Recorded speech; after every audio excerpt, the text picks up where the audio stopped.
ভারতের উজান থেকে নেমে আসা পানি ও টানা বৃষ্টির কারণে স্মরণকালের সবচেয়ে ভয়াবহ বন্যা দেখছে বাংলাদেশ। ঘর ছাড়া হয়েছে 12টি জেলার কয়েক লাখ মানুষ।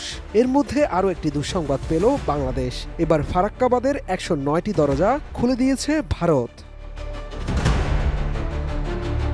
সোমবার বিকেলে এই বাঁধ খোলা হয়েছে বলে খবর পাওয়া গেছে। জানা যায় প্রাথমিক পর্যায়ে 11 লাখ কিউসেক পানি ছাড়া হয়েছে। কর্তৃপক্ষের দাবি পানি না ছাড়লে বাঁধের মারাত্মক ক্ষতি হতো। এ কারণে বাধ্য হয়েই বাঁধের মুখ খুলে দিয়েছে তারা।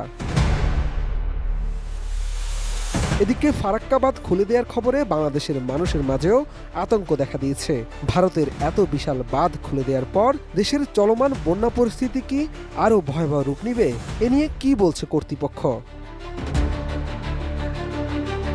জানা যায় ফারাক্কা বাঁধের 109টি দরজা খুলে দেওয়ার ফলে